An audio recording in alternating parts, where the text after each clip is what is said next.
A public domain work is any work that isn't owned, i.e. copyrighted, by a group, an individual or a corporation, or even in some cases a government body. So that basically anything that nobody owns a copyright to is in the public domain. Now, public domain works can be used for anything. Now, Frankenstein, that's in the public domain. You can create a book from it, a movie, whatever you want to it. Cinderella, that's in the public domain. The works of Mozart, that's in the public domain. You can record the works of Mozart. You can publish the sheet music, etc., etc. So, you can see you can do anything you want with public domain materials. It's up to you what you do with it. If you publish it as is, you may not copyright it because it's in the public domain. If you edit it, then you can copyright it because it becomes your work, but only if you edit it. Now, you're going to have to really look into the rules. It's all a bit vague, but you need to edit it a bit more than just writing, a couple of paragraphs after each chapter in a book, for example. You need to do a little bit more significant editing. If you just added a little bit to try and make it yours, then you're going to struggle to get that through sort of as a unique work. So think about that. But every single country has different rules on public domain. Now, it is worth checking what is in the public domain in your country. Now, whichever country you're in, you're likely to have what's called a copyright office. Most countries will have one. All you need to do is phone them up, go in and visit, write to them, whatever, and ask them what the copyright rules are. It varies from country to country as to what is and what isn't, so you need to be aware of that.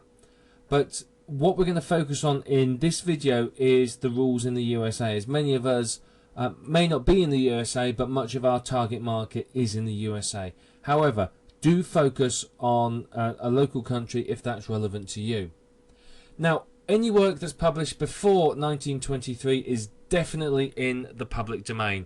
Absolutely, it's copyright free. You can do what you like with it. Now, anything published between 1923 and 1989 are copyrighted protected, but only if they completed the copyright registration. So that means they've had to go and apply physically for copyright. Now, that's a long time. That's, what's that, 60 years, 65 years, 66 years. So there's a lot of works produced in there. Think about it. The works of the Beatles are in that time frame. Elvis Presley, the speeches of Winston Churchill, for example, and so on and so forth. So, there's millions of works published between that time that may be in the public domain. Now, the way to check if something's in the public domain is get the Library of Congress number, whatever it might be, contact the Copyright Office and ask them if it has been renewed or not. They'll be able to give you the definitive answer. Now, ideally, you want it in writing from them, because then if there's a legal case further along the lines for any reason, you're covered. Now, anything that was created after 1989 is copyrighted by default unless it has been specifically distributed in the public domain, in which case it will tell you that it's in the public domain. I personally wouldn't touch anything after 89 unless it does say this is in the public domain in big letters at the bottom of it. You've just got to be safe. You've got to be sure that, you don't want to take someone's work and think, great, fantastic, I love this work, I'm gonna publish it, and then realise that the copyright's still owned on it, get sued to pieces and lose everything. It can get really, really nasty. You know what people are like with copyright.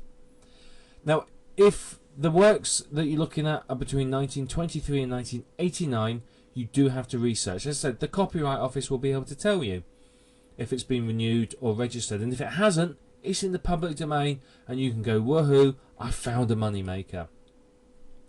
As I said, there's a potential gold mine of opportunity. Think about it.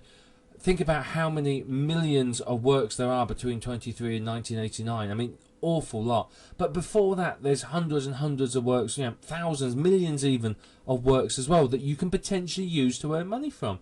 Think about it. People like to have nice pictures of maps on their wall. You could go and find a map from the 1700s of the county, the state, the country that someone lives in, and sell it to them. Put it in a nice frame, print it nicely. You can charge a couple of $100s for it. There are millions and millions of works in the public domain that you could profit from. So, you know, the potential here is huge. Now, here's an interesting statistic for you.